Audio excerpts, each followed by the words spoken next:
Amis téléspectateurs, bonjour. Nous sommes sur le plateau de l'Afrique Rédaction ARTV Afrique Continent. Nous recevons aujourd'hui un illustre personnage ou personnalité de la diaspora congolaise. Un homme qui va s'expliquer. Il parlera bien entendu de ce qu'il veut faire de la RDC. Son programme, d'abord, la personne même va connaître qui il est, d'où il vient, sa famille, son cursus universitaire et également, bien entendu, son projet de société. Bonjour, monsieur Paul Makela. Pouvez-vous présenter, s'il vous plaît? Voilà, je vous remercie pour votre invitation, monsieur Bongos. Merci d'être là sur le plateau, bien entendu, comme voilà. je disais, de l'Afrique Rédaction, Afrique Continent, ARTV, au Presse Club, voilà. en France. Voilà, donc je suis bel et bien là, je suis sur le plateau d'Afrique Rédaction, ce qui est un grand honneur et un grand plaisir d'être interviewé par un journaliste aussi talentueux qui a toute sa tête en place, qui a des esprits et des idées bien correctes, donc j'en suis flatté. Donc pour parler de moi, vous savez qu'il est toujours difficile de parler de soi. On va vous accompagner au niveau. Voilà, je veux parler brièvement de moi. Donc je suis congolais d'origine, je suis né de père et de mère congolais. Je suis né à Kisangani, en République démocratique du Congo. J'ai fait mes études primaires et secondaires chez les frères mariés, c'était à l'UFC à Kisangani. J'ai fait mes études universitaires à Kinshasa, où j'ai décroché mon diplôme de licencié en psychologie de travail et puis un diplôme en informatique de gestion à l'ISIPA, où j'ai un graduat. Et j'ai un diplôme en marketing management à l'Institut national de l'administration et du commerce de la RDC. Et je suis parti de la RDC en 2004 pour des raisons très indépendantes de ma volonté. J'ai commencé ma carrière à Kinshasa après mes études. J'ai travaillé dans une société privée pendant 5 ans et j'ai quitté cette société en tant qu'assistant du DG et directeur de marketing, directeur commercial.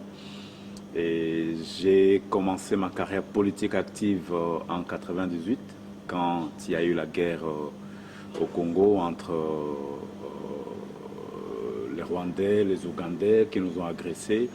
Et dans ma ville de Kisangani natale, on était victime. Vous savez, c'est la première ville où il y a eu deux armées étrangères qui se sont affrontées chez moi à Kisangani. Et moi, en tant que natif de là, je retiens très bien, et mon peuple, mes compatriotes le retiennent très bien, que nous avons subi ces affres-là parce qu'il y a le MLC soutenu par l'Ouganda d'un côté, il y a le RCD soutenu par les Rwandais d'un côté, et les personnalités du MLC, c'est Kamitatou, c'est Bemba, c'est Thomas Louaka, c'est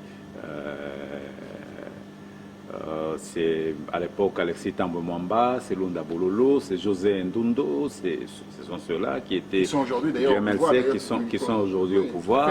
Et du côté RCD, c'est les Azarias Rouberois. Qui est là, qui protège, c'est lui le stratège qui gère en fait le Congo. Oui, Azarias Rouberois, il y a un autre qui est c'est Moïse Nyarungabo, c'est Bizi Makara, ainsi de suite. Donc c'est Emende Malanga qui était du RCD également. Donc c'est ces personnes qui, derrière la politique qu'ils ont menée, la guerre qu'ils ont choisi de faire, pas pour l'intérêt du peuple congolais, mais pour des intérêts étrangers, de leurs parrains qui les ont soutenus, ont martyrisé mon pays, ma ville natale, ma province de Kisangani de manière éhontée. Le Conseil de sécurité a condamné cela, mais bon, toutes ces résolutions n'ont jamais été appliquées. On en parlera dans un autre chapitre. C'est pour dire que je suis de ces pays-là et j'ai commencé à me battre en 1998 quand cette guerre a commencé. J'ai monté un mouvement qui s'appelait le FOGEDEP, Forum des jeunes pour le développement de la province orientale. Et nous avions pour but de défendre cette jeunesse, de l'amener à un certain diapason. Et avec le FOGEDEP, nous avons mené des actions, nous avons marché, organisé des marches à Kinshasa contre l'agression. J'ai tenu des meetings au Palais du Peuple, rassemblant des jeunes, l'esplanade du Palais du Peuple était plein. Et on a rassemblé les jeunes, on a mobilisé les médias. Et puisque le pays était agressé, j'ai levé une option. Il y avait un choix à l'époque. Nous avons décidé de donner notre main d'association à M. Laurent Désiré Kabila pour mener la campagne d'éveil patriotique à l'époque. C'est cette campagne-là qui demandait au peuple de se prendre en charge. J'ai bien aimé cette idéologie, cette philosophie politique de Laurent Désiré Kabila, qui est parmi les personnalités qui avaient des idées droites, mais qui a mal négocié ses alliances et qui a caché, qui a mal joué son jeu. Ça lui a coûté ce que ça lui a coûté. Et sa vie aussi. Et sa vie aussi. J'ai aimé la fibre patriotique, j'ai aimé le sens de responsabilisation des Congolais, mais c'était un discours, mais derrière, il n'y avait pas une politique qui laissait aux Congolais l'espace pour qu'ils se prennent en charge. Voilà comment j'ai commencé cette politique-là. Et à l'issue de cela, quand M. Kabila est mort, quand le président Joseph Kabila a lancé le dialogue intercongolais, il a relancé le dialogue parce que c'était bloqué. J'étais nommé secrétaire général adjoint de la commission préparatoire du dialogue. Donc j'ai été délégué du gouvernement à Addis Abeba, à Gaborone, à Sun City, partout où la paix s'est négociée. J'ai négocié la paix avec d'autres compatriotes. Aujourd'hui, nous avons fait ce travail-là jour et nuit. Et pendant que nous négocions cela, beaucoup de ceux qui sont dans la majorité aujourd'hui, ils étaient dans l'opposition. C'était des belligérants. Ils étaient au MLC, ils étaient au RCD, ils avaient le sang dans les mains. Donc, je crois qu'aujourd'hui, ceux qui ont meurtri notre peuple, je pense qu'ils ne sont pas dignes de donner de leçons et de prétendre être ceux-là qui peuvent apporter des solutions pacifiques. Parce que ce ne sont pas des hommes de paix, ils n'ont qu'un seul langage, le langage de la guerre, le langage de la violence, et ils l'expriment aujourd'hui dans la gestion de pouvoir telle qu'ils le font. Très bien. Alors, on va basculer un peu au niveau de votre famille. Vous avez esquissé un tout petit peu concernant votre famille. Pour gérer un État, il faut bien entendu bien gérer sa famille. Alors, vous êtes célibataire? Non, je suis marié, j'ai une belle famille, j'ai 4 beaux enfants, hein, j'ai 2 garçons et 2 filles. Et ma fille est née, elle a 16 ans aujourd'hui, elle est à l'âge de majorité chez elle en Angleterre, là où elle vit.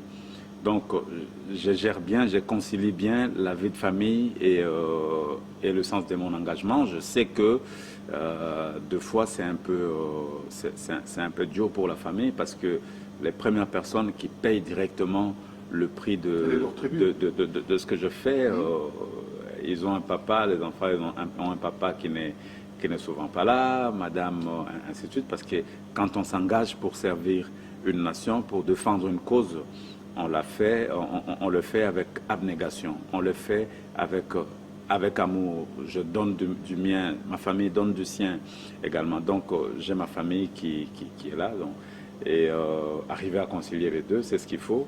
Parce que une république, un peuple, c'est une famille. Tout à fait. C'est pas pour rien qu'on dit que le président de la République est le père de la nation. Et il faut que le président de la République sache comprendre quels sont les caprices des enfants, qu'il sache comprendre les exigences, qu'il identifie chaque enfant par son caractère, par son comportement, et qu'il arrive à accorder le bien-être à tout le monde dans la diversité. C'est ce qui manque un peu chez nous aujourd'hui, parce que la situation de mon pays, c'est que le bien-être est sélectif. Il n'y a qu'un groupe d'individus qui s'enrichit, qui jouit du revenu national au mépris même des nécessiteux. Il y a des Congolais qui ne demandent pas beaucoup, qui ne demandent pas plus. Ils demandent juste l'éducation, les minimums vital, la santé, l'éducation, la vie. Donc l'alimentation, c'est les droits fondamentaux de l'homme, les 3 droits fondamentaux. Je pense qu'au Congo, il est possible d'accorder cela à tout un chacun. Il est possible d'accorder cela à nos compatriotes sans que qui que ce soit se ruine, sans que la République se ruine. Il est également possible au Congo de faire en sorte que le Congolais soit acteur de son bien-être. Donc, j'ai parlé de mon parcours, mais il y a une page que je ne vais pas citer, c'est que j'ai négocié la paix, j'ai été au dialogue, mais à Sun City... On va aborder ces sujets. Non, mais comment est-ce que j'en suis arrivé à la diaspora? Okay, parce que vous m'avez présenté comme étant un acteur de la diaspora. À la base, je n'ai pas fait mes études en Europe. Je n'ai pas grandi ici. J'arrive à Bruxelles en 2004. Pourquoi? Parce que en 2002, avant la signature de l'accord de Sun City, j'ai eu des soucis. Il y a un complot ourdi qui était monté contre moi par mes pères de l'époque et qui a fait que je me retrouve en exil en Afrique du Sud, puis en Belgique. Et j'arrive en Belgique, je ne me tais pas, je continue mon action politique, mais dans l'autre sens, parce que les 2 années que j'ai passées en Afrique du Sud m'ont permis de comprendre quel est le système qui gérait le Congo, de comprendre où était le problème de mon pays, de comprendre pourquoi est-ce que toute personne animée de bonne volonté et de bonnes intentions pour ces pays-là n'a pas droit de citer. Il ne peut pas passer. Moi, on m'a fait des problèmes en 2002 simplement parce que j'avais des idées qui n'étaient pas les idées d'une clique. Je n'appartenais pas à un groupe d'individus qui a son calendrier, qui a ses agendas. J'étais l'émanation du peuple et j'étais un élément gênant parce que je ne répondais pas à cela. Et en Belgique, j'ai commencé en 2004, on a monté une plateforme qui s'appelait Union de partis congolais pour l'alternance. Nous avons commencé à militer pour l'alternance. Nous avons fait campagne pour le non au référendum constitutionnel. Nous avons fait campagne contre Kabila en 2006. J'ai fait campagne contre Kabila en 2011. Donc ça fait une dizaine d'années quand même que je suis là en train de me battre contre le système qu'ils ont mis en place, tout en respectant les autorités, en respectant les institutions. J'ai battu campagne contre Joseph Kabila. Dès lors qu'il a été élu, le peuple a dit oui, bon, c'est le président, on le respecte, c'est l'institution. Maintenant, moi, en tant que défenseur de mon peuple, je me dis, je dois regarder, je dois prendre une loupe pour scruter chaque action de ce gouvernement et voir en quoi est-ce que le programme politique présenté, qui n'en était pas un d'ailleurs, répond aux aspirations de mon peuple et comment ils mettent en œuvre tout cela. Voilà où nous en sommes aujourd'hui et j'ai repris les études, je me suis spécialisé, j'ai un master à Charleroi, j'ai un master en technologie de l'information et de la communication. Je travaille comme consultant au sein des institutions européennes ici pour gagner ma vie. Alors, on va rentrer tout de suite dans le vif du sujet. On n'a pas trop perdu de temps. Les amis téléspectateurs, les Congolais, auront le temps de vous connaître par rapport à ce qui va se passer. Bien entendu, la chose la plus essentielle aujourd'hui, à savoir, qu'est-ce qui va se passer avec la RDC? Il y a le deadline. Le deadline, c'est le 19 décembre 2016, où le mandat de Kabila s'arrête. Alors, le glissement, on est en train de parler aujourd'hui du glissement, les glissements à l'issue du dialogue entre guillemets congolais. Alors d'abord, la première question se situe au niveau du dialogue. Que pensez-vous en fait de ces dialogues pour vous? Pour moi, je pense que avant la fin du mandat de Kabila, vu la situation actuelle, un dialogue s'impose. Après la fin... Il ne reste pas... oui. Si on peut regarder, on peut calculer. Enfin, il ne reste pas grand-chose. Voilà. La tenue ou la non-tenue du dialogue avant la fin du mandat de Kabila va déterminer la suite des événements après son mandat. Parce que le fait est que les élections aujourd'hui, il y a encore une note de la CENI qui a fuité, comme quoi le nettoyage du fichier électoral pourra prendre plusieurs mois. Et la première échéance... On est en train de mâcher un peu le travail, mais allez-y. Hein. Oui, on va tout mélanger en réalité. La première échéance électorale, les premières échéances pourront commencer en avril. Et moi, j'étais candidat aux élections provinciales d'octobre. J'ai un numéro de candidat, numéro 400. Et simplement, je n'ai pas pu me faire élire. Je n'ai pas pu présenter mon projet de société aux électeurs. Je n'ai pas pu travailler, avoir le mandat du peuple pour travailler, pour transformer la vie de la société. Et ces peuples qui attendaient un changement au 25 octobre ne s'est pas vu notifier de quoi que ce soit. Nous qui nous sommes portés candidats pour apporter notre expertise, nous ne nous sommes pas vus notifier de quoi que ce soit. Eh bien, ce qui s'est passé le 25 octobre, risque de se passer aussi au 26 novembre 2016. Parce que, à tout état de cause, aujourd'hui, rien n'est prêt pour qu'il y ait des élections. Et le système de Kabila, comme Kabila et ses hommes, ils méprisent la population, ils ne prennent pas compte de Congolais, ils n'ont aucun respect, aucune considération pour le peuple, ils ne diront pas au peuple qu'il n'y aura pas élection le 26 novembre, ils vont nous mettre devant un fait accompli. Et par rapport au fait accompli, la Constitution, l'article 70, dit que le président élu reste en place jusqu'à l'élection du nouveau président. Mais s'il n'y a pas un calendrier électoral, s'il n'y a pas un programme précis, il n'y a pas un chronogramme précis, nous n'allons pas laisser à Kabila le pouvoir de gérer la RDC inconstitutionnellement jusqu'à ce que bon lui semble d'organiser les élections. Très bien. Ça, nous ne le ferons pas. Alors, vous ne le ferez pas. Alors, aujourd'hui, il y a un revirement au niveau de l'IDPS. L'IDPS, au regard, bien entendu, de la feuille de route proposée par l'IDPS, l'IDPS refuse complètement d'aller s'engouffrer dans le dialogue avec Kabila, avec le format proposé par Kabila. Mais on parlait justement de ces dialogues-là. Je dis que il est important que nous ayons le dialogue avant les élections. Mais sous quel format? On va parler du format. Je parle d'abord du besoin. Une nécessité, oui. Une nécessité parce qu'il y a beaucoup de divergences. Une nécessité parce que nous sommes devant le fait accompli. Kabila et le sien se sont organisés pour que le calendrier électoral ne soit pas maintenu. Ils se sont organisés pour démembrer la province. Ils se sont organisés pour enlever à la CENI le moyen qu'ils avaient. Ils se sont même organisés pour faire démissionner certaines personnes de la CENI, pour détruire le bureau de la CENI. Ils ont organisé tout cela et ils nous mettent devant le fait accompli. Nous, de l'opposition, nous avons manqué l'opposition institutionnelle parce que nous sommes opposition extra-parlementaire. Ceux qui sont au Parlement, je crois qu'ils ont péché par leur incapacité de pouvoir arrêter cette machine. Ils me diront que voilà, les événements du 29 janvier 2015 ont arrêté la modification de l'article du code électoral. L'article 8 du code électoral.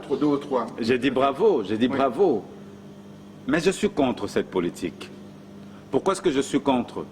Parce que pour le politicien congolais, ce qui compte, c'est uniquement les enjeux où leurs possibilités d'accès au pouvoir sont restreintes. Alors là, ils se lèvent. Mais tous les autres événements qui se passent au pays, qui mettent en mal la vie de nos citoyens, tous les autres événements qui se passent au pays, qui compromettent l'avenir de la République, je ne vois pas les politiciens s'élever. Quand les fonctionnaires de l'État sont mal payés, ils n'ont même pas un SMIC digne de ce nom, je ne vois pas les hommes politiques s'élever. Donc, je crois qu'il y a un travail à faire. Maintenant, le dialogue avant, nous en avons besoin. Voilà, c'est ça que je veux savoir. Bon, alors, mais parce que si on ne le fait pas avant, de toute façon, après le mandat de Kabila, il y aura nécessité de dialogue. Alors, ça sera le pire. Comme les uns veulent qu'il y ait soulèvement populaire. S'il y a soulèvement populaire... J'allais aborder ce sujet, mais s'il y a soulèvement... Alors, l'article 64 nous parle, voilà, si quelqu'un peut se maintenir par la force au pouvoir et en faisant fi au malheur de la population, alors on peut se soulever. Alors, se soulever comment? Alors, si les gens disent que voilà, on peut se soulever, ils poussent le peuple à se soulever. Mais est-ce que nous avons les moyens de cette politique? Ça, c'est la question objective que nous devons nous poser. Est-ce que l'opposition politique a le moyen de mener un soulèvement à bout? Ça, c'est de un.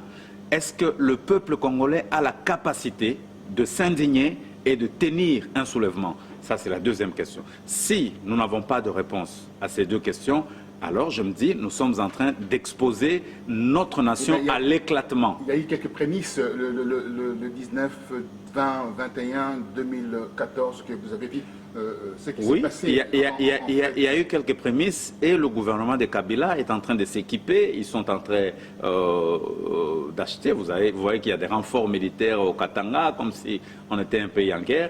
Donc le scénario qui est aujourd'hui tel que... le pouvoir s'est organisé aujourd'hui, le pouvoir se prépare à tout, au pire. Si demain il y a soulèvement populaire, l'opposition n'est pas organisée pour prendre le pouvoir. Ça sera un inconnu qui prendra le pouvoir. Au pire, ça sera un militaire qui va prendre le pouvoir. un militaire issu de rang de Kabila. Si ce n'est pas l'opposition qui veut mettre le pays, qui veut pousser cette révolution-là, Kabila, il y a encore de forces militaires, il y a des groupes armés qui sont encore là, qui sont latents, qui peuvent se réveiller à tout moment. Nous avons une armée qui n'est pas homogène. Ceux qui dirigent les régions militaires, c'est des gens qui ne s'aiment pas, qui ne se parlent pas, et une armée qui ne répond pas à une autorité commune. Si Joseph Kabila n'est pas là, aujourd'hui s'il n'est pas là, s'il ne maintient pas ce système, ce semblant d'équilibre qui est en train d'être maintenu, le Congo a tous les ingrédients pour exploser. Alors, là, vous donnez en fait, vous livrez en fait le Congo en vue d'un éclatement à Kabila. Ça sera la responsabilité de tout le monde, mais je ne pense pas que l'opposition a la capacité de maîtriser, que nous avons la capacité de maîtriser quoi que ce soit. Que ce soit la révolution populaire, ça sera une révolution populaire, mais c'est lui qui arrivera au pouvoir, il ne sera peut-être pas issu de l'opposition. Et ça risque d'être un militaire. Si ce n'est pas une révolution populaire, c'est une rébellion qui peut commencer, c'est des troupes qui peuvent venir de partout, et là, Kabila sera gagnant. Parce qu'il peut déclarer, il peut décréter l'état de siège, il décrète l'état d'urgence, voilà. Et il reste au pouvoir ad vitam aeternam. Alors, face à tout cela, nous, opposition, nous devons être responsables et prendre des décisions, lever des options qui sont responsables. Alors, quelle est l'option que vous avez levée aujourd'hui? Vous parlez du dialogue, mais le format. Moi, je vais savoir votre format aujourd'hui, parce que les gens, la diaspora, une bonne partie de la diaspora est contre ce dialogue. Il y a eu un sondage, c'est-à-dire connaître un peu la sensibilité de la population congolaise par rapport à ces dialogues. Beaucoup disent non, ils ne veulent pas de ces dialogues, ils veulent que Kabila termine son mandat et ça n'aille. Voilà, le dialogue, aujourd'hui, nous, la diaspora, si elle dit, premièrement, la diaspora, elle n'existait pas au Congo. La diaspora existe à l'étranger. Quand vous arrivez au Congo, vous demandez quelle est la sphère d'influence de notre diaspora, vous verrez que la diaspora n'est pas influente. C'est pourquoi nous, Émergence, nous parlons d'une diaspora forte et influente.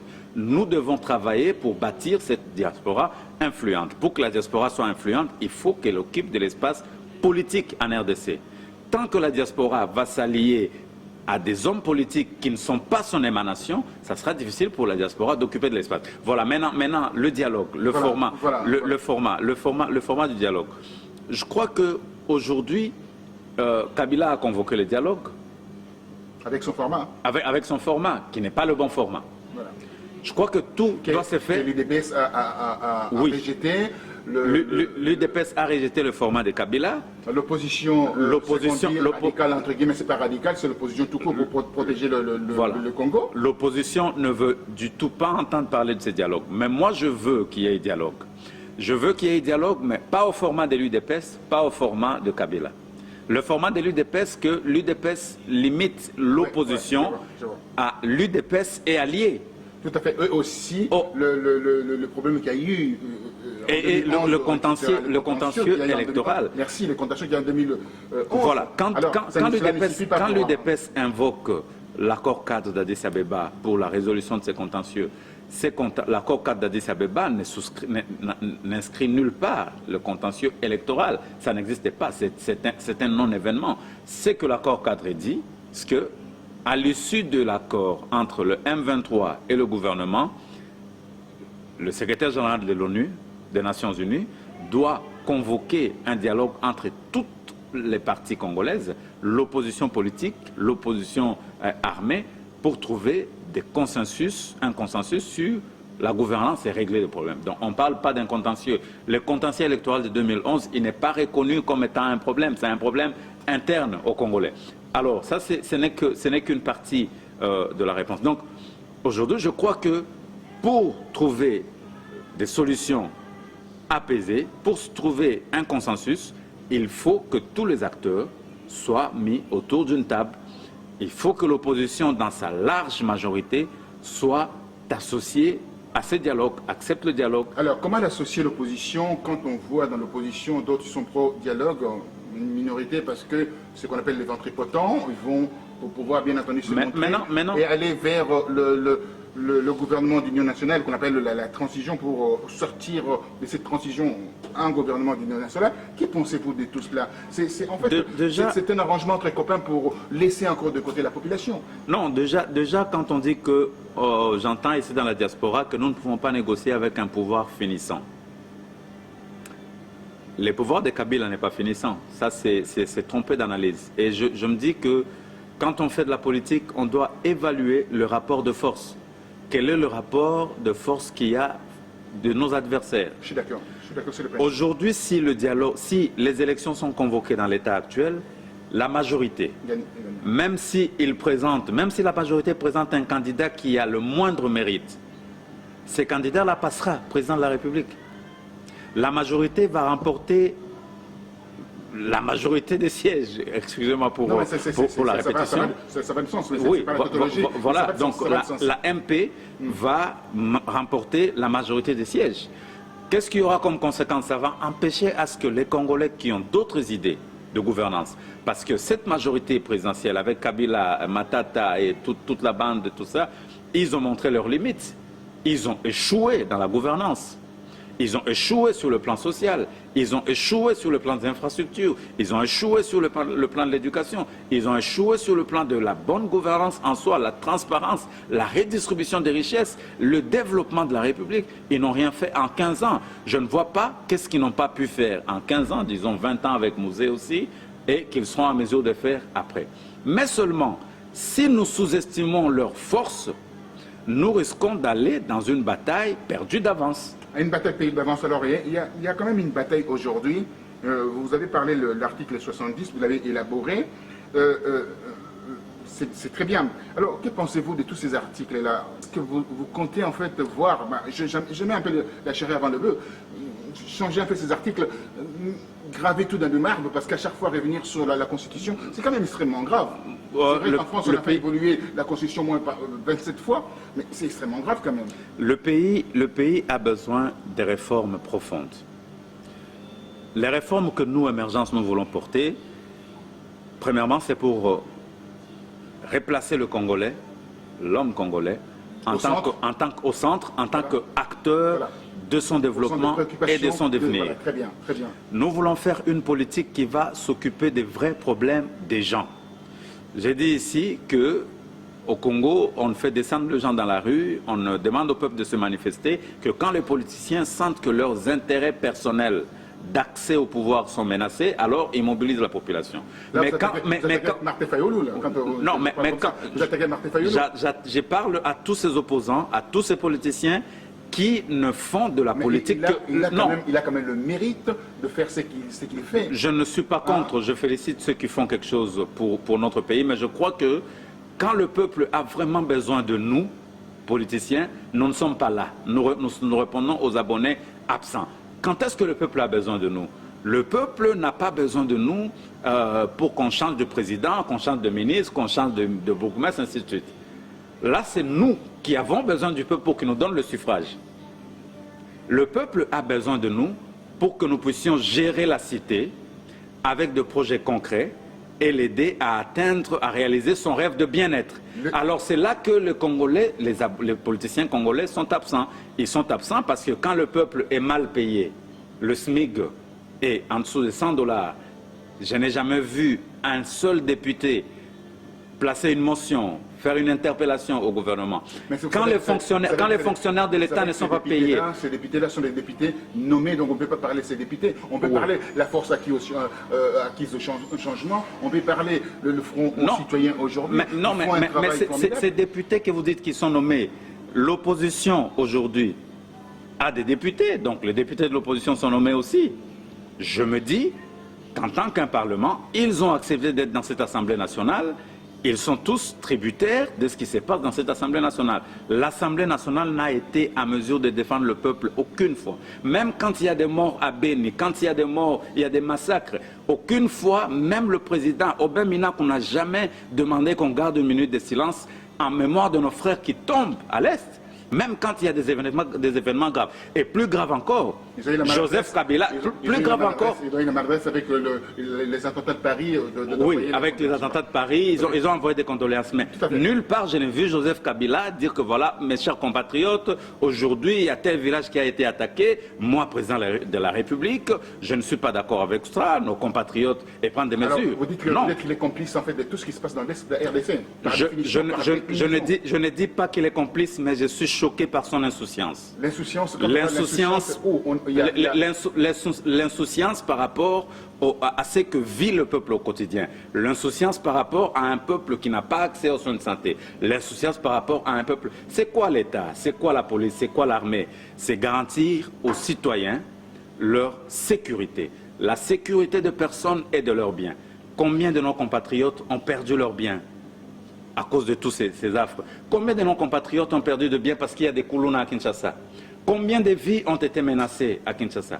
Combien de personnes ont perdu de l'argent parce que l'État, ils ont investi, ils ont gagné des marchés publics, l'État, ils ont sorti de l'argent de gré à gré ou par appel d'offres manipulé d'une certaine manière. Ils ont mis de l'argent pour que l'État paye. L'État n'a jamais payé. La dette intérieure du Congo a explosé. A explosé, très bien. Alors que il y a des projets hors budget qui se mettent en route, et des aéroports, des hangars qu'on construit à coups de milliards, et puis voilà, tout ça sur le dos du Congolais. Mais ceux qui sont dans les fins fonds, ils n'ont même pas de quoi se mettre sous la dent. Alors, vous êtes de la diaspora, je répète encore, vous êtes en exil ici dans la diaspora, on peut reprendre les termes comme vous voulez. Alors, il y a un problème qui préoccupe aujourd'hui. Je suis de la diaspora. Voilà, vous êtes de la diaspora, on reprend cela, vous êtes de la diaspora. Il y a un problème qui préoccupe aujourd'hui le Congolais, vous avez des enfants, vous avez dit que vous avez 4 enfants, et nous avons aussi nos enfants ici, ils ont l'excellence au niveau des études, ils ont quelques enfants bardés de diplômes. Dites-moi, que pensez-vous de l'article 10 de la Constitution? Que ferez-vous de cet article? Ça pose réellement un problème aujourd'hui quand on voit que le monde est complètement intégré, et cette intégration-là demande à ce que les gens qui viennent d'ailleurs ramènent leur expertise, leurs compétences, bien entendu, au pays. Qu'est-ce que vous pensez par rapport à tout ça? Je suis heureux que vous me posiez cette question parce que en 2010, j'ai lancé un mouvement. J'ai beaucoup d'initiatives que je lance. J'ai lancé une initiative qui s'appelle Mouvement patriotique et solidaire. Pourquoi j'ai parlé? Et le concept, c'était le patriotisme solidaire. Parce que je me dis, on ne peut pas prétendre aimer le Congo sans aimer le Congolais. On ne peut pas prétendre être patriote, ceux qui disent que non, nous sommes patriotes, lumumbistes, nous sommes kabylistes, ainsi de suite. Mais vous n'aimez pas le Congolais, vous n'êtes pas patriote. Je crois que le patriotisme rime avec la solidarité nationale. Et cette solidarité doit se manifester du sommet à la base. Ça, c'est une chose. La deuxième chose, dans le concept du patriotisme, je me dis que toute personne qui aime ces pays, qui contribue pour l'avancement de ces pays, a le droit de citer, il a le droit, il a sa place au Congo parce que le Congo a besoin des hommes et des femmes qui l'aiment et qui aiment son peuple. Ça, c'est la deuxième chose. La troisième chose, c'est que je vois très mal que moi, qui ai mes enfants sont nés ici, ils sont belges, hein, comme le vôtre aussi, je crois qu'ils sont français. Oui, français, oui, bien sûr. Sur papier, oui, tout à fait. Voilà. Mais ça pose un problème avec ça pose un problème. Pourquoi ça pose un problème leur citoyenneté? Parce qu'on le rappelle toujours d'où vous venez, vous êtes de quelle origine? Exactement.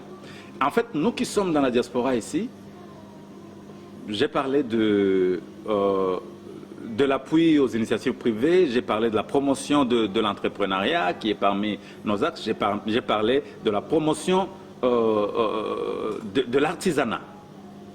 Pourquoi? Parce que l'émergence vise la création des richesses. On ne peut pas avoir un pays riche si l'on ne crée pas des richesses. Et les premières richesses, c'est d'abord les hommes, c'est la population. C'est ceux qui ont la crème. Alors, je vais y arriver. Pourquoi je parle de richesse? Je parle de richesse... Est-ce que vous passez du coq à l'âne? Ah non, je passe pas de coq à l'âne. J'ai dit que nous avons besoin de créer des richesses et la première richesse que nous avons, c'est notre population. Et cette partie de richesse, c'est également notre diaspora. Très bien. Je vous suis. Il y a le fil conducteur. la diaspora fait partie des grandes richesses que possède le Congo aujourd'hui. 7 millions à 8 millions. Plus que 7 millions de personnes qui ont accédé à des universités, à des études de qualité, qui ont accédé à un autre mode de vie, qui ont été soumis à une société, à des contraintes rigoureuses. Je crois que c'est une richesse. Pardonnez-moi, là je récupère la balle au bon. Pardonnez-moi, vous allez continuer avec votre logique concernant la double nationalité ou la nationalité qui est figée. Mais je peux penser aujourd'hui par rapport à cette diaspora. Qu'est-ce que vous allez, en fait, si on veut, faire pour que cette diaspora-là puisse se retrouver au niveau du fichier électoral, par exemple? Premièrement, il faut donner le droit de vote. Nous l'avons acquis lors de concertation nationale. J'étais délégué aux concertations nationales. Nous avons acquis le droit de vote pour le Congolais de l'étranger. Donc, ils doivent être enrôlés, ils doivent être identifiés pour qu'ils arrivent à voter. Parce que la diaspora, le fait qu'elle ne vote pas, alors qu'elle a une flamme pour le changement dans la République démocratique du Congo. C'est le cordon ombilical économique pour le pays. Cordon ombilical économique pour le pays. Je trouve que c'est injuste qu'une communauté aussi dense de notre nation puisse être exclue des choix politiques et des orientations politiques qui devront être faites pour la nation. Donc je suis pour que la diaspora puisse avoir le droit de vote. Nous nous sommes battus pour ça aux concertations. Nous avons arraché des résolutions allant dans ce sens-là, mais comme vous savez, les résolutions des concertations nationales n'ont jamais été mises à l'œuvre. Voilà pourquoi, aujourd'hui, vous me faites passer de coq à l'âne, là c'est vous-même. Non, pas du tout. Voilà pourquoi... Vous devez revenir par rapport à votre idée. Je dois revenir. Voilà pourquoi aujourd'hui, puisque les résolutions des concertations nationales ont pris une année pour qu'une seule résolution soit mise à l'œuvre, la formation du gouvernement de cohésion nationale. Kabila a pris tout son temps. Alors aujourd'hui, par rapport au dialogue, nous avons besoin qu'il y ait une médiation internationale, qui est l'implication du secrétaire général des Nations Unies pour que nous ayons de gages de bonne exécution des résolutions. Alors, double nationalité. Très bien. Il faut qu'il y ait la double nationalité. La double nationalité doit être accordée aux Congolais d'origine, aux Congolais de père et de mère, aux Congolais dont le parent avait la nationalité congolaise avant. Alors, qui redeviennent parce qu'aujourd'hui... C'est quelle espèce, pardonnez-moi, c'est quelle espèce quand vous vous retrouvez à Rutshuru, vous vous retrouvez à Massissi? Les gens de Massissi disent non, parce qu'à Massissi aujourd'hui, 60% de la population est rwandophone. Alors comment on peut comprendre ça? Je vais vous décevoir, Bongos. Le Congo a aujourd'hui 26 provinces. Et parmi les 26 provinces... Qu'est-ce que vous allez en faire avec ces 26 provinces? Non, il y a aujourd'hui... Ça, c'est la Constitution qui en parle, mais qu'est-ce que vous allez en faire? Okay. Il y a aujourd'hui 26 provinces. Oui, qu'est-ce que vous allez en faire? Vous allez revenir sur les 11 provinces? C'est un dispositif constitutionnel, mais je ne vois pas pourquoi on devait s'empresser de le mettre en œuvre. Parce que c'est depuis 2011... depuis 2006 déjà que cette disposition devait être mise à l'œuvre. On ne l'a pas fait avant. Depuis longtemps par je crois que ça devait être fait de manière programmatique, ça devait être fait de manière Est-ce que vous avez progressive. Louis Michel par rapport à cette constitution de 2006? Aujourd'hui, il veut partir en RDC, soutenir les dialogues, soutenir encore... Mais Louis Michel, pourquoi on va l'interpeller? Pourquoi est-ce qu'on doit l'interpeller par rapport à la constitution de 2006? Parce qu'il n'y a rien qui montre que c'est lui qui a amené cette constitution. La constitution a été adoptée d'abord par les délégués à San City. D'où venait la constitution? Nous ne savons pas. Ce qui nous condamne, c'est que nous l'avons adoptée. Ce qui condamne le peuple, c'est que le peuple l'a voté au référendum. Donc, l'origine de la constitution, ça ne devient plus un problème. Non, le péché de Louis Michel ont été absous par le vote du peuple. Alors, pour revenir à la double nationalité, je crois que il faut qu'il y ait une double nationalité. Il faut qu'il y ait une double nationalité. Et puis, nos compatriotes de Massissi, nos compatriotes qui sont à l'est, à Rutshuru, qui constituent quand même 4 provinces sur le 26, il faut que nous trouvions des mécanismes pour faire cohabiter le peuple qui vit les affres de la guerre, les autochtones aussi, pour faire cohabiter les autochtones. Voilà. Il faut en cela que les autorités ancestrales, les chefs coutumiers, fasse un travail de fond pour identifier la lignée généalogique de tout un chacun.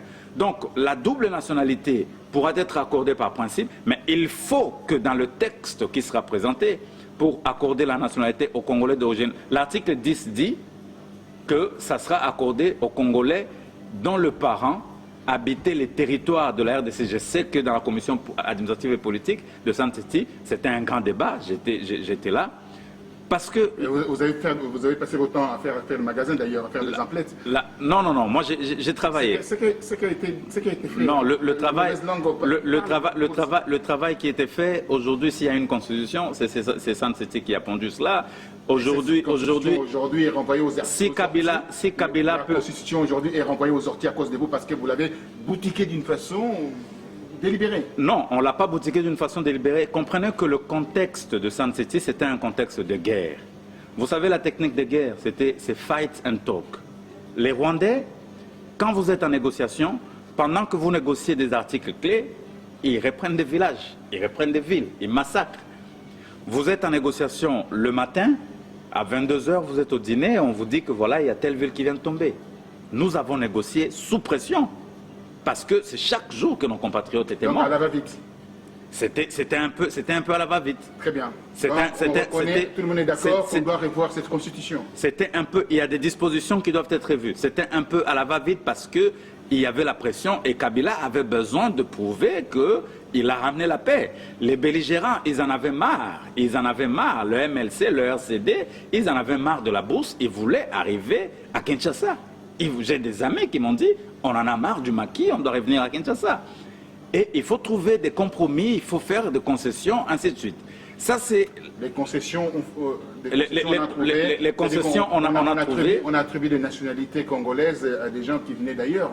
Parce que à l'article 10, quand on dit c'est dont les parents occupaient le territoire qui était devenu la RDC avant l'indépendance, pour arranger la belligérance. Mais maintenant, je crois que pour revenir sur cette question-là, pour arranger nos frères et sœurs de Rutshuru, de Bukavu et de Massissi, il faut qu'il y ait un travail, il faut qu'il y ait une commission d'identification généalogique qui soit menée par des chefs coutumiers, qui soit menée par les autorités coutumières, en retraçant la lignée généalogique de chaque famille pour attribuer, dire que cette famille-là mérite d'être congolaise ou pas. Je sais que c'est un exercice difficile.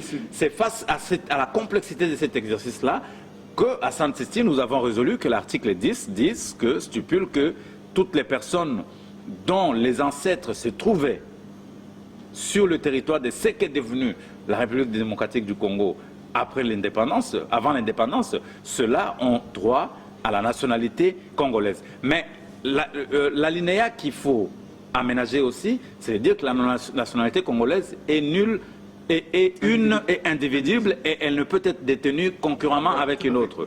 Je crois qu'aujourd'hui, avec tout le potentiel que représente la diaspora, les bonnes études que les enfants ont fait, les génies qu'il y a, les génies que nous avons pu acquérir, oui, et nous-mêmes d'ailleurs, que nous avons pu acquérir, je pense qu'il faut qu'on change cette disposition-là pour octroyer la possibilité, le droit des nationalités, l'inaliénation.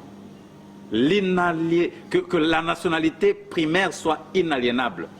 Et c'est parmi les résolutions des concertations nationales. Nous avons acquis aux concertations nationales que la nationalité congolaise d'origine est inaliénable. Il y aura deux pans par rapport à cette nationalité. Je vais m'expliquer. Deux pans. En premier pan où on ne peut pas accéder à la magistrature suprême parce que si on ne connaît pas ses parents, on ne connaît pas si tu ne viens pas de père et de mère congolais.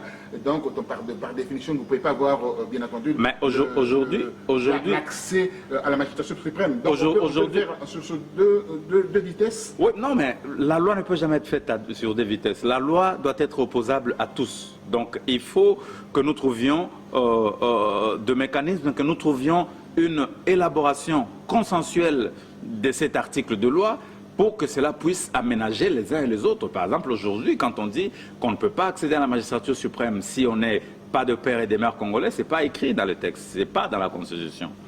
Maintenant, pourquoi est-ce qu'on exclurait des compatriotes qui ont toujours vécu en RDC, qui ont des attaches avec la République, à briguer la magistrature suprême? Je ne trouve pas qu'il y ait une raison. Mais je pense que... Il y a un passif parlant de ces passifs et parlant aussi des traumatismes, ces traumatismes-là montrent à ce que le Congolais ne veut plus souffrir encore. 6 millions, 8 millions de morts, c'est pas rien. Oui, mais Obama, si cela était opposé à Obama aussi, Obama ne serait pas élu. Je crois que, si nous ramenons Sarkozy qui est hongrois ne serait pas élu aussi. Comparaison n'a pas raison. Pourquoi? Parce qu'ils n'ont pas vécu la même situation. Toute cohorte de morts qu'on retrouve en RDC. Vous connaissez l'histoire de tous ces pays avant que ça devienne des grands pays que nous... Tout à fait. Oui. Je reconnais. Je vous les conseille. Voilà. Je vous les conseille. Voilà. Alors, mais aujourd'hui, on vit quand même le 21e siècle. Je crois qu'il y a des critères beaucoup plus importants, tels que les compétences, les mérites, qui sont en train d'être... La méritocratie, qui est en train d'être foulée aux pieds. Je pense qu'il y a des Congolais capables de mener leur pays à bon port, qui ont de compétences, qui ont de talent. Alors, laissons le débat d'idées, donnons place au débat d'idées. C'est pourquoi je n'accepte pas qu'on ait réduit les élections présidentielles à un seul tour, parce qu'on avait peur que le candidat Kabila ne sache pas affronter, répondre à la confrontation, à un débat contradictoire. C'est pourquoi on a annulé le débat avec Bemba. Mais je crois que votre ami Mutinga d'ailleurs qui a été honoré avec le poste de reporter au Sénat, même s'il a démissionné, mais il a foulé au pied. Il a foulé au pied. Je crois que toutes ces personnes-là, les anciens présidents de l'Assemblée nationale qui ont fait passer certaines lois qui sont contre-productives pour la République, même si aujourd'hui ces personnes revêtent les titres de l'opposition, mais je crois qu'ils ont un bilan qu'ils doivent défendre. Donc vous dites ces gens-là, c'est des imposteurs, le G7 et compagnie. Non, je me dis simplement que toute personne qui a eu à gérer... Je dis simplement que toute personne qui a eu à gérer la République doit rendre de compte à la nation de ce qu'il a fait, de la confiance que le peuple lui a donnée. Quand on voit Moïse Katumbi, alors il est en train de, avec ses sabots, dire que voilà, je suis aujourd'hui l'opposant le plus parfait, et il devient religieux d'un coup, il est en train de faire des prières, de courbettes devant les statues de Jésus-Christ. Je ne crois pas. Moi, ça me gêne un peu. Je ne crois pas en toutes ces personnes-là. Vous dire vrai. Je n'y crois pas parce que je ne sens pas la fibre politique. Ça, c'est de un. De deux, ma conscience ne me dit pas encore que c'est des vrais patriotes. On ne se décrète pas patriote. On ne se décrète pas politique. Je vous ai donné mon parcours. On ne peut pas prétendre accéder à la magistrature d'un pays aussi grand que le mien simplement parce qu'on a de l'argent, soi-disant. Ça reste à vérifier. Les millions de Congolais, bon, c'est subjectif. C'est pas très objectif. Vous mettez un doute de l'origine de sa fortune, donc vous dites clairement que douce. Descartes nous l'a dit, cher Bongos. Le doute est méthodique. Il faut douter de tout. Donc, je doute même de la capacité de certaines personnes de mener... Vous douterez aussi de votre épouse, alors pardonnez-moi, je vais un peu loin, parce que quand on doute de la personne avec qui vous partagez votre oreiller, donc c'est bien compliqué, donc le doute doit se limiter à d'autres personnes. Et c'est limite à d'autres personnes. Voilà, et surtout quand il s'agit des intérêts aussi cruciaux que ceux de la République. Je pense que les intérêts de la nation vont au-delà d'un certain enthousiasme, d'un certain engouement que les gens peuvent créer parce qu'ils ont quitté Kabila, alors qu'ils ont géré la République avec Kabila pendant plus de 15 ans. Ils sont responsables du changement de constitution qui a permis à Kabila de gagner les élections en 2011 en passant de 2 tours à 1 tour.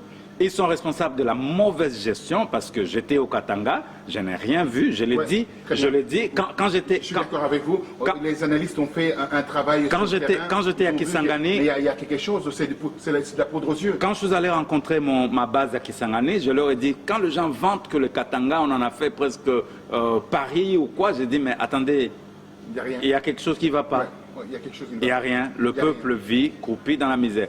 Alors, à ce niveau micro de la gestion de la République, on met du poudre aux yeux de l'opinion, on vend des rêves, on vend des chimères, on construit des châteaux en Espagne. Je me dis, c'est très dangereux de laisser la République entre les mains d'une personne qui a arraché tout le contrat des sous-traitances privées à ses compatriotes, à des compatriotes congolais, qui a fait de l'abus de pouvoir. Il a pris tout le contrat pour le transport de minerais. Il est dans tous les deals. Aujourd'hui, si nous avons des problèmes, l'État... Non, je n'ai pas une dent contre Moïse Katumbi parce que je parle, par exemple, de problème de la redistribution équitable du revenu national. Aujourd'hui, on parle du Congo exportateur du cuivre. Aujourd'hui, Moïse Katumbi, le G7 et autres peuvent dire que non, la croissance macroéconomique que prétend le gouvernement aujourd'hui est des facettes. Oui, c'est des facettes. Mais qui ont monté cela? C'est eux. Pourquoi? Parce que la GECAMINE a été spoliée. La GECAMINE a été spoliée et ça a été émietté, donné à des investisseurs privés. Et ces investisseurs, ils sont associés, ils sont actionnaires. Ce que le pays exporte comme cuivre, ce n'est pas l'exportation, c'est au nom du Congo, mais ce n'est pas le Congo. Mais qui ont des dividendes? C'est Katumbi, Kabila et les autres qui reçoivent ces dividendes qui sont placés dans des paradis fiscaux. Alors, c'est avec cet argent-là, l'argent du sang de mon peuple, l'argent comment dirais-je, spolié, l'argent extorqué, c'est le mot que je cherchais. Voilà, l'argent extorqué à mon peuple, qu'on peut venir dire que non, je suis le bienfaiteur. Au fait, Bongos, le Congo n'a pas besoin d'un homme qui a de l'argent. Le Congo a besoin d'un homme qui a premièrement de la volonté politique.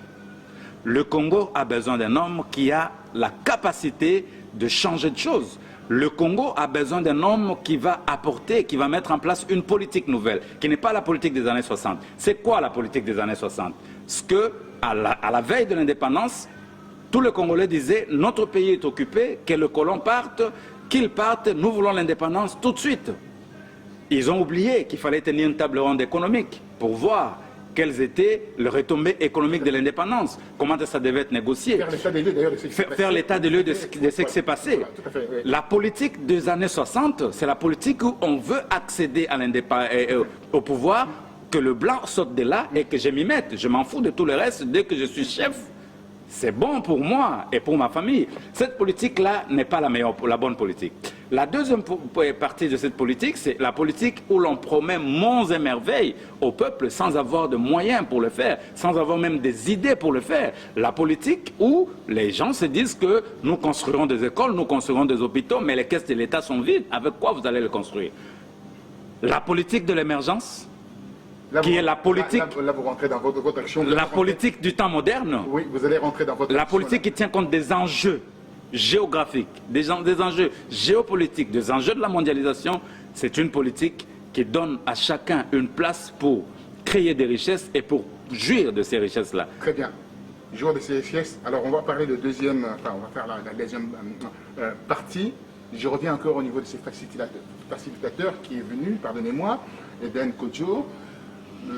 Aujourd'hui repoussé par les Congolais, l'opposition dite radicale, moi je ne suis pas d'accord avec cette terminologie.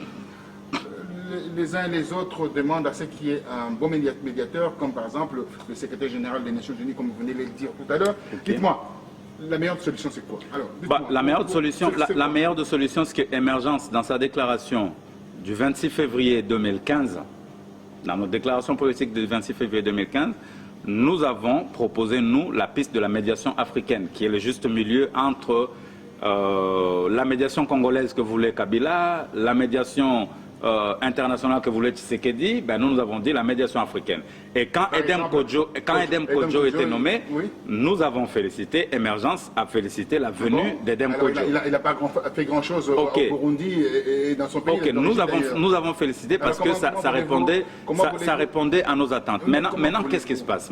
Comment voulez-vous mettre un homme qui n'a absolument rien fait pour son pays, également au Burundi? Bah, il n'a rien fait pour son pays, ça dépend du mandat qu'il avait. Il n'est pas ici, il ne vient pas au Congo en tant que médiateur. Ce n'est pas lui qui va changer. On ne peut pas balayer devant sa porte. Non, nous n'avons pas besoin d'un médiateur qui soit le gouvernant, parce que le bilan dans son pays, la gouvernance, c'est différent de la facilitation. son bilan de gestion peut lui être imputé. Vous connaissez les problèmes de Ketmassiré. Je sais que Ketmassiré, il a bien géré son pays, c'est l'un des présidents. Oui, mais il est venu ici pour être aussi les tutelles, mettre la RDC sous tutelle. Oui, vous êtes au courant de ça. Ça n'a pas fonctionné. L'histoire de Kodjo aussi, c'est chantonné. Maintenant, ici, avec Edem Kodjo, je félicite le président Tshisekedi dans la prise de position qui est la sienne. Vous félicitez oui. le président Tshisekedi. Alors, je félicite. Je vais vous rafraîchir la mémoire. Non, je félicite la lucidité politique de l'homme. Je vais vous rafraîchir la mémoire. Dites-moi, en 2012, quand on a proposé avec l'opposition, tout le monde s'est réuni, à Fatima d'ailleurs, pour dire voilà, partons pour dialoguer avec tous ces cœurs de problèmes qu'il y a eu. Qui a refusé? Tshisekedi. Et alors, aujourd'hui, vous félicitez en quoi? Non, je le félicite dans la prise de position par rapport à la question de la médiation. C'est un peu tardif quand même. Par rapport à la question de la médiation. Bon, au fait, si vous connaissez l'homme, il réagit toujours tardivement. Donc Tshisekedi, c'est l'homme de rendez-vous manqué, mais ici, je le félicite par rapport à sa constance sur cette question de médiation. Il veut, l'UDPS veut qu'il y ait un médiateur international, et j'ai dit que le Congo, nous qui sommes... C'est pour sa fouille, comme on dit toujours, c'est pour son intérêt personnel. Bon, pour son intérêt personnel, ça, bah oui, vous pouvez... C'est bien écrit. Je ne prêche pas pour... C'est bien spécifié au niveau de la feuille de route. C'est par rapport au problème qu'il y a eu par rapport aux élections 2011. Tant que le problème ne sera pas résolu, donc lui il ne peut pas marcher. Oui. Il prêche pour sa chapelle. Il ne prêche pas pour le Congo. Voilà, alors... Mais je crois que pour cette question précise du médiateur, il a raison. Pourquoi il a raison? Parce que la majorité présidentielle et le président Kabila sont réputés ne pas respecter les engagements. Ils n'ont pas la culture... Avec les concertations. Voilà, avec les concertations, ça a pris une année pour qu'ils mettent en œuvre les résolutions. Avec le dialogue intercongolais, tout ce qui était dit au dialogue intercongolais, la commission vérité et réconciliation ne s'est pas tenue. Où les Congolais devaient se parler pour régler, penser la plaie, voir quand même les victimes et intervenir dans leur situation, ça n'a pas été fait. Le brassage de l'armée, tel que c'était prévu, ça n'a pas été fait. Donc la CENI, tel que dès qu'on l'avait pensé, voilà. Ça n'a pas été fait. Donc, parlez-moi un peu de la CENI là aussi, quand vous allez terminer avec l'histoire du dialogue. Parlez-moi un peu de la CENI. Ok. Terminer avec un peu le président Kabila et la majorité sont réputés ne pas respecter les engagements.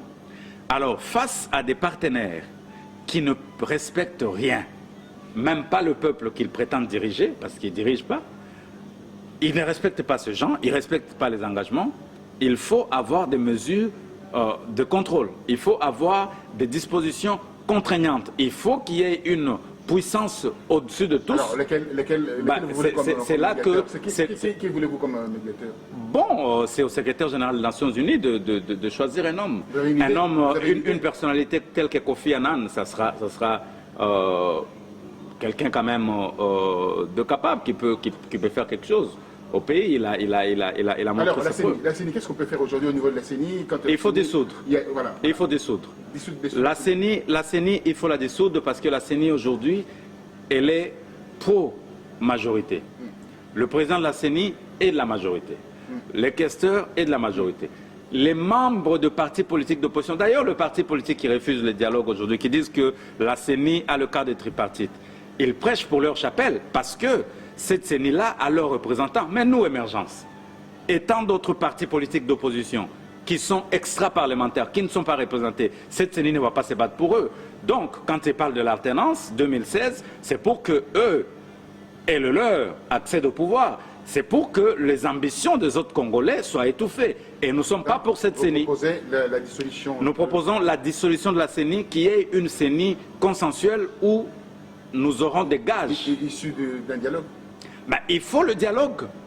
Comment voulez-vous aller aux élections avec une CENI dirigée, pilotée par Kabila, où il peut faire partie Malo Malo, où il peut... Non, cette CENI-là, si nous allons avec cette CENI, nous sommes partis pour perdre les élections. Et nous ne pouvons pas changer notre pays. Nous avons besoin d'avoir un groupe parlementaire fort. Nous avons besoin d'avoir un groupe d'opposition responsable dans le Parlement. Et pour gagner les élections, il faut qu'il y ait une nouvelle CENI. Il n'y aura pas de nouvelle CENI si nous allons aux élections avec celle-là. Donc il faut qu'on aille au dialogue, que nous puissions négocier tout cela est faire table rase. Table rase. Il y a eu une manifestation, je parle de la diaspora, ça c'est pas dans la discussion, mais je fais rentrer ça au niveau d'actualité, et le fait d'actualité aujourd'hui.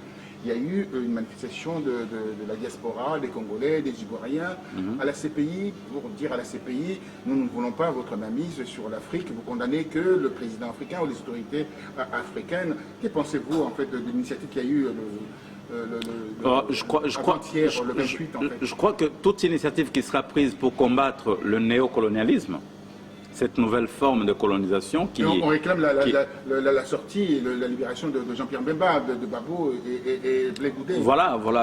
Et Charles Théron. Moi, ça m'a un peu amusé par l'histoire de Charles Théron, comme c'est un criminel. Voilà, je suis pour tout combat qui sera mené pour que le néocolonialisme ne puisse pas s'installer, s'enraciner en Afrique et particulièrement en RDC. Je suis pour que les compatriotes congolais et les Africains se mettent ensemble pour qu'il n'y ait pas de mainmise de quelque forme que ce soit. Mais je suis contre le président Kabila quand il dit que la solution ne viendra ni de l'Orient ni de l'Occident. Parce que je crois que le Congo a besoin de tous ses partenaires pour mener à bien ses réformes, pour faire le travail du développement. Je suis également contre l'impunité.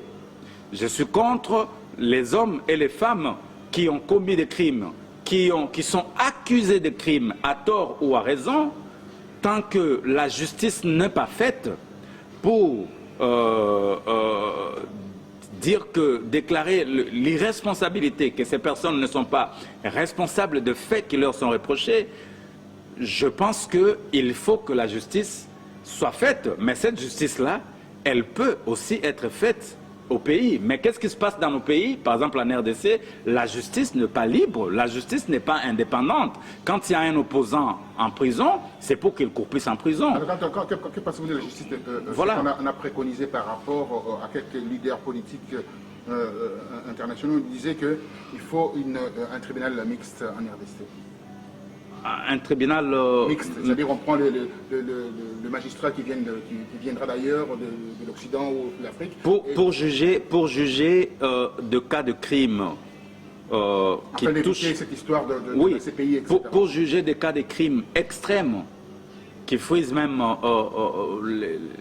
les génocides, c'est comme les Gachacha, on va rentrer dans le Gachacha. Pour juger des cas de crimes dans des conflits interethniques et autres, je crois que un tribunal mixte, indépendant. La MONUSCO est au Congo, la MONUSCO est autonome.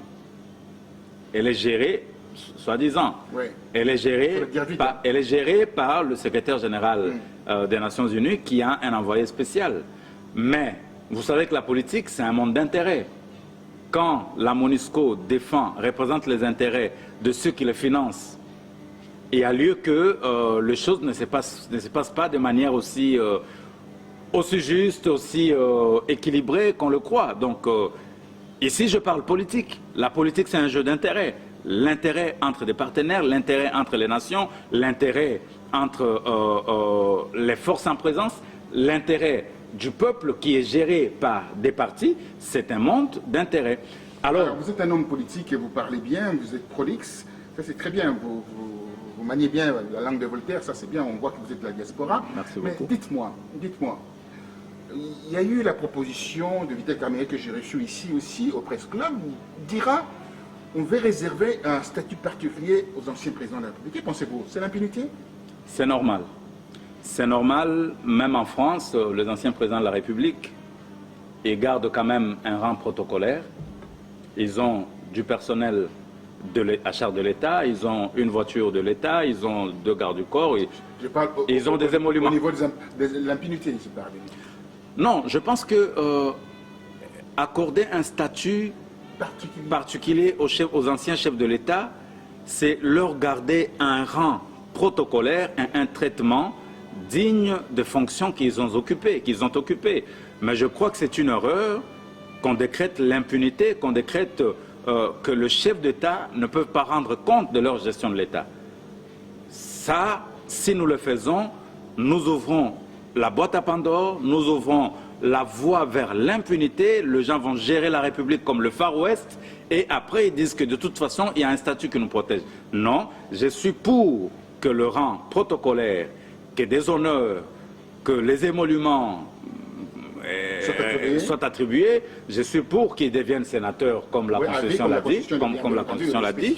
Je suis pour cela, mais je dis également qu'il faut que chaque citoyen qui reçoit le mandat du peuple puisse se rendre compte au peuple de ce qu'il a fait de ses mandats. Alors, on arrive, amis téléspectateurs, au terme de notre émission. Il nous reste une question, une demi-question si vous voulez.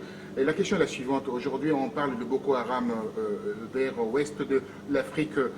L'est de l'Afrique, il y a les Chebab qui traversent un tout petit peu vers la RDC. On voit avec la DEF-NALU, etc., qui sont en concomitance pour envahir là où il y a des minerais, pour qu'eux aussi puissent bénéficier de ces minerais. Alors, comment voyez-vous la sécurité en RDC? Comment sécuriser la RDC?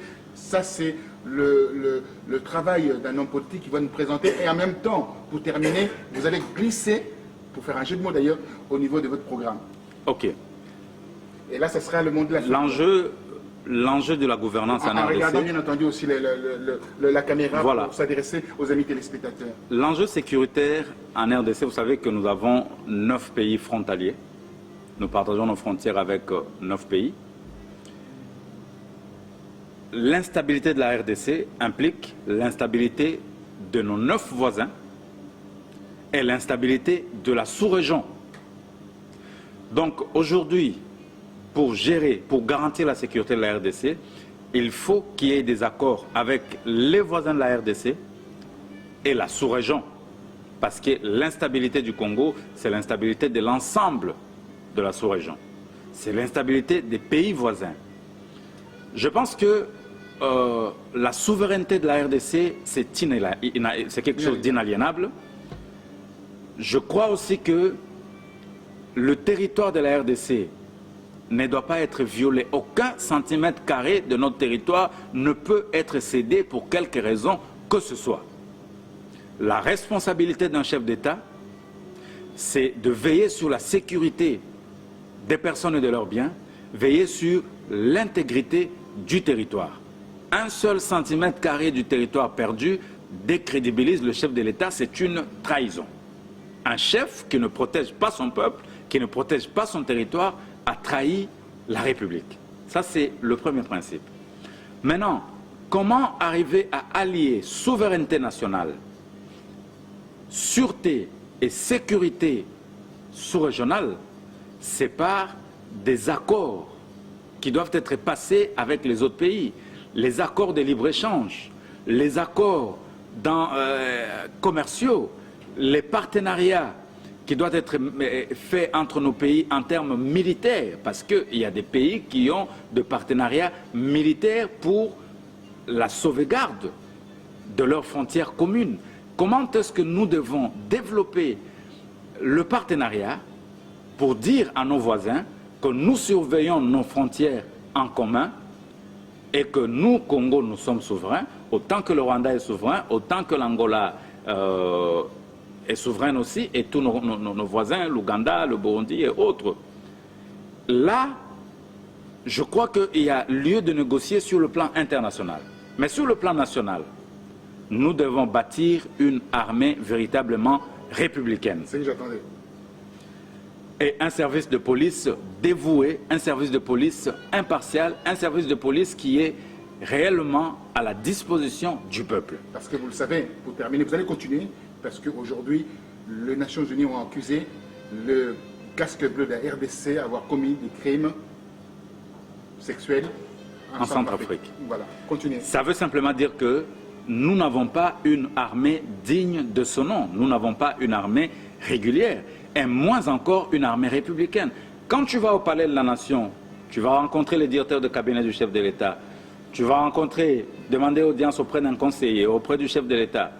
À peine que tu sors du Palais de la Nation, c'est la GSSP, le groupe spécial de sécurité présidentielle, qui te dit « Mzee, Hakuna Tumbaku, est-ce qu'on ne peut pas avoir une cigarette ?» C'est honteux. Quand tu vas à l'aéroport, Ils vont se faire massacrer là-bas par Kabila, hein, parce que Kabila aussi suit cette émission. Oui, quand tu vas à l'aéroport, l'armée qui est destinée, la brigade qui est destinée à assurer la sécurité du président de la République te demande une bière.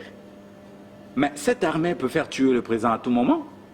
Kabila n'est pas en sécurité. Si sa sécurité se résume au GSSP, il n'est pas en sécurité. Et ça, c'est la brigade... Il ne faut pas le dire fortement. Non, ça c'est... Ça va donner des idées. Non, ça c'est la brigade qui est... Ça c'est... Oui, ça c'est une boutade. Ça c'est la brigade qui est commise à la sécurité du chef. Maintenant, l'armée qui a la responsabilité d'assurer la sécurité territoriale, qui est dépourvue de moyens, dont les salaires sont détournés à souhait, les munitions et les armes sont vendues par des généraux qui sont d'ailleurs protégés toujours. Le général Amissi qui a été accusé.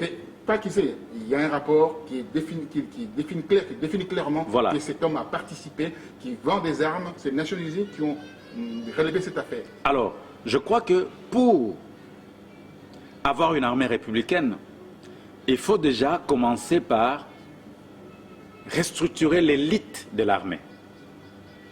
Avec le brassage, avec les concessions de San City nous a amené à adopter des anciens Maï qui sont devenus généraux, à adopter des colonels du MLC. Il n'a jamais fait l'armée, il a fait une petite formation en Ouganda, il devient colonel de l'armée. L'élite de l'armée congolaise, il faut la refaire. Alors, je crois qu'il y a beaucoup de personnes qui doivent aller.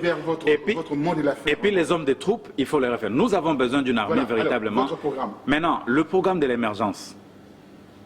Qu'est-ce que nous visons? Nous disons ici que l'émergence vise à comme cap la création d'une classe moyenne en RDC. Comment allons-nous créer une classe moyenne en RDC? C'est en créant des richesses. Les richesses, comment les crée-t-on? Pour créer des richesses, premièrement, il y a des richesses intérieures pour augmenter notre produit intérieur brut. C'est ce qui va améliorer le bien-être de nos citoyens. L'augmentation du produit intérieur brut passe par l'encouragement des initiatives privées. Il faut que les entrepreneurs soient encouragés. La promotion de l'artisanat. Vous savez qu'en France, l'une des forces économiques françaises, belges, européennes, c'est leur artisanat. C'est les maraîchers. C'est les agriculteurs, c'est les cordonniers, c'est les hommes de métier, c'est ceux qui vendent les services. Oui, société des services. Nous devons promouvoir cela. Nous devons revaloriser les métiers en RDC. Dire qu'un homme de métier mérite autant de respect, autant de place, autant de considération qu'un docteur en droit, qu'un docteur en économie. Tout ce monde a sa place en RDC. Je suis choqué de voir que dans mon pays, quand on doit construire des infrastructures, on fait recours à la main-d'œuvre extérieure des Chinois qui viennent. Parce qu'on dit que non, les Chinois construisent mieux. Pourquoi on dit qu'ils construisent mieux? Certes, ils ont été dans des bonnes écoles. Donc nous devons réformer l'éducation. Nous devons redonner de la valeur à la formation qualifiante. Nous devons changer notre politique d'éducation pour qu'au Congo, qu'on redonne de la place à ceux-là qui ne font pas de cycle long, qui font des cycles courts pour apprendre des métiers et qu'on valorise leur métier, qu'ils arrivent à en vivre. Les diplômes qualifiants. Qu'ils aient des diplômes qualifiants, qu'ils aient une formation qualifiante. Quand je dis qu'il faut soutenir l'artisanat, soutenir l'initiative privée, c'est donner accès aux facilités bancaires, donner accès au crédit. Pas de banques offshore qu'on retrouve aujourd'hui en RDC. Pas de banques offshore qu'on retrouve en RDC. Il faut que l'État se porte garant. L'État garantisse la montée des entrepreneurs, que l'État finance les petits, le PME, parce que ce sont ces PME, s'ils ont de moyens, ces PME pourront créer de l'emploi demain, ces PME pourront vendre des biens et des services, ils peuvent créer des richesses demain, et ces richesses seront redistribuées. Et il y a un grand chantier, c'est la révolution de mentalité. On parle de la révolution de modernité, mais je crois qu'au Congo, il faut révolutionner les mentalités, parce que le travail réglementaire doit être fait pour que la loi donne plus de place aux Congolais, pour que la loi du Congo facilite aux Congolais d'accéder aux marchés publics, aux richesses publiques. Dans l'émergence, nous parlons du Congolese Empowerment. En Afrique du Sud, il y avait le Black Empowerment. Pardonnez-moi, vous avez dit quelque chose d'essentiel. Vous allez continuer, garder votre fil d'idée. Est-ce que vous êtes pour changer, en fait, si on veut, nos institutions, qu'on rentre dans le Commonwealth? Non. Voilà. Et puis vous allez continuer avec votre idée. Non, je ne suis pas d'accord parce que je pense parce que j'ai vu quelques 2-3 mots en anglais que vous avez dit. C'est-à-dire qu'il y a le pragmatisme dans... J'étais à l'ambassade du Kenya il y a 2 jours, rencontré l'ambassadeur du Kenya, la dame d'ailleurs, qui est d'une grande réactivité. J'ai senti en elle une puissance au niveau de la réflexion. C'est vrai que les sociétés francophones d'Afrique réfléchissent de manière un peu différente du Commonwealth. Mais je suis pour que le Congo puisse impulser une nouvelle dynamique pour refonder la francophonie.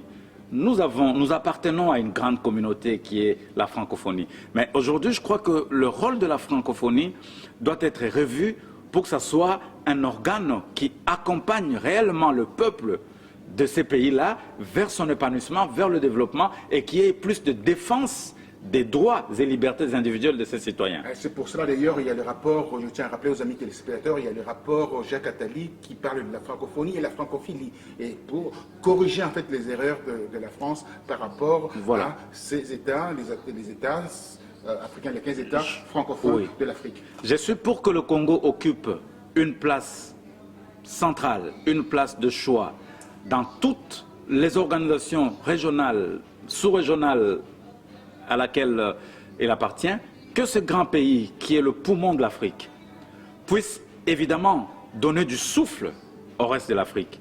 Mais comment le faire? Il faut que la mentalité des Congolais change, que les Congolais s'approprient leur destin. Je parle ici maintenant du peuple congolais qui doit s'assumer en tant que peuple. Et pour être un peuple, on est un peuple autour des idéaux, autour des convictions, autour d'une nation, autour d'une terre que nous ont léguée nos pères. Alors, pour finir, pour partir, un mot en anglais par rapport à la communauté internationale, les Nations Unies, et un mot au niveau aussi, bien entendu, la France, qui a aussi un rôle à jouer par rapport à ces problèmes qui prévalent en RDC. So, what can I say about this? We need to have this big country, to have Congo.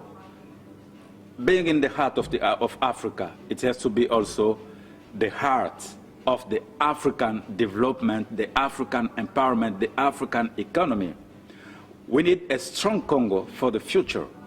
We need to have such a big country where there are so many opportunities. This has to be to bring benefits to its own people and to each one of the partner, each one of the persons who thinks that he can bring an added value to this country. We hope that with the new governance, when talking about this emergence program, we are talking about the Congolese rise up. Congo must rise up. Congolese people must rise up. We have to give them, to empower the people of Congo so that we can create riches for the wellness of every one of us. In French, what I can say in French is that nous sommes ici en France, je suis à Paris. Je lance un message à destination de ceux qui partagent nos idées. Premièrement, nous sommes un parti de centre droit. Ça, il faut le dire. C'est pourquoi nous encourageons l'entrepreneuriat. Notre caractéristique centriste, c'est ce côté humaniste que nous devons avoir face à un peuple qui est aussi appauvri. Nous n'allons pas tout laisser, nous n'allons pas laisser les entrepreneurs tout faire et ne rien rendre à ce peuple. C'est pourquoi nous gardons l'équilibre entre la droite, le libéralisme et le centre. Le message est que le Congo a aujourd'hui des grandes opportunités. C'est un pays qui peut apporter beaucoup dans l'économie mondiale, dans l'économie internationale. Mais le Congo a besoin de vrais leaders. Le Congo a besoin des hommes et des femmes capables de bien parler avec ses partenaires internationaux. Le Congo a besoin des hommes et de femmes qui vont créer l'équilibre entre les relations internationales, le partenariat stratégique, le partenariat multisectoriel que peut avoir le Congo, les partenariats bilatéraux entre le Congo et d'autres nations et l'intérêt de son peuple. Nous avons besoin de vous. Le peuple congolais a besoin de vous, ce que je dirais aux Français, c'est qu'il faut qu'ils accompagnent les politiques congolais qui amènent des nouvelles idées, qui amènent un nouveau vent pour l'émergence de la RDC. L'émergence de la RDC aujourd'hui, on vient de l'aborder avec l'homme que vous ne connaissez pas. Mais l'émergence de la RDC, vue par notre parti Émergence, passe par l'émergence du Congolais. J'allais le dire également. C'est différent de l'émergence de Matata. Oui, vous me l'enlevez ça de la bouche, mais j'ai dit simplement ce que vous avez fait comme définition de votre politique. C'est les Congolais qui doivent apprécier et vous suivre, vous accompagner par rapport à la RDC nouvelle, le renouveau de la RDC. Monsieur Paul Makela, merci d'être venu à Paris au Presse Club de France pour, bien entendu, vous expliquer devant la communauté internationale, devant la diaspora, devant le peuple congolais, les souverains primaires. Merci à vous. C'est moi qui vous remercie.